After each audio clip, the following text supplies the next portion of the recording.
Comprender la vida es bien difícil, nos cuesta entender los designios de Dios, nos cuesta entender la propia vida y nos cuesta entender que Dios no es un titiritero y nosotros títeres.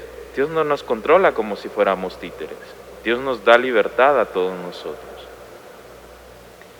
Pero nosotros tendemos a atribuirle a Dios todo lo que nos pasa, todo, lo bueno y lo malo. Nosotros tenemos que comprender que Dios nos acompaña siempre, pero no podemos atribuirle a Dios todo lo que nos pasa. Como nos enseña el Papa Francisco, Dios siempre perdona, siempre.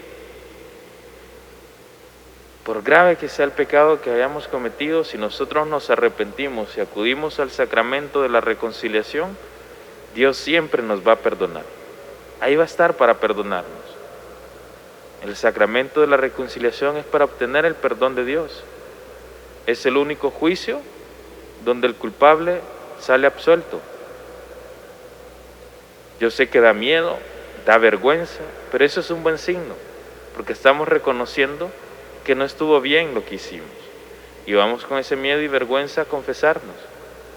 Pero cuando salimos, ya no tenemos que salir con miedo y vergüenza. Salimos descargados, aliviados y en paz, porque Dios nos ha perdonado en su infinita misericordia. Pero nos dice el Papa Francisco, Dios siempre perdona. El hombre a veces perdona, no siempre perdona. Y esto es muy difícil y doloroso. Hay muchas personas que sufren porque no pueden perdonar a quienes hizo daño y andan cargando con ese resentimiento, ese dolor, ese odio, y los va carcomiendo por dentro, y la otra persona quizás no le esté pasando nada, y es la persona que va cargando con ese resentimiento, odio o dolor, el que no puede dormir, el que no puede comer, el que no se siente en paz, por no poder perdonar a la otra persona. Y es lo que nos dice el Papa, nos recuerda. El hombre a veces perdona, no siempre perdona. Y hay otras personas que pasan sufriendo porque no los perdonan. Han cometido un error, se han disculpado, han pedido perdón, pero la otra persona no los quiere perdonar. Y andan sufriendo por eso, porque no son perdonados. Y nos dice el Papa Francisco, en tercer lugar, la naturaleza. Dios siempre perdona, el hombre a veces perdona, la naturaleza nunca perdona. Y ahí vienen los desastres naturales y las enfermedades. Los desastres naturales van a seguir su curso no porque tengan mentalidad propia, es parte de su mecanismo. Lo mismo las enfermedades. Y ahí es donde nosotros le atribuimos a Dios la responsabilidad que no tiene que ver.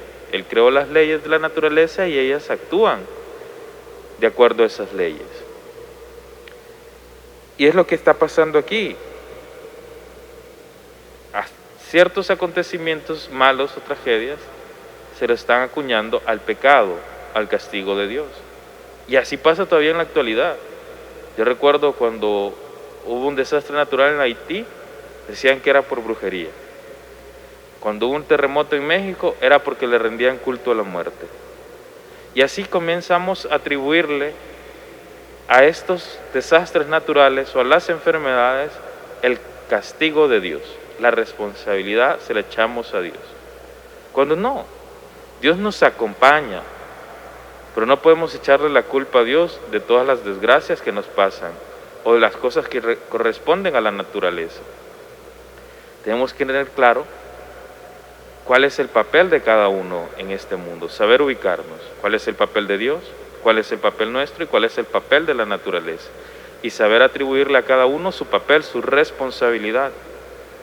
Y no echarle todo a Dios y reclamarle a Dios porque el otro no me perdona, o porque yo no puedo perdonar, o porque ocurrió este desastre natural, o porque ocurre esto y aquello. Dios siempre nos va a acompañar, pero no le echemos la culpa a lo que no le corresponde hacer a Él. Y mientras tanto, en nuestra vida nos corresponde dar frutos. Después de la vida, no. Acá hay que dar frutos. para estar en comunión con Dios. Dios nos da muchos frutos, correspondamos nosotros también dando muchos frutos. Y así llevar una vida en paz y en armonía con Dios, con los hombres y con la naturaleza. Amén.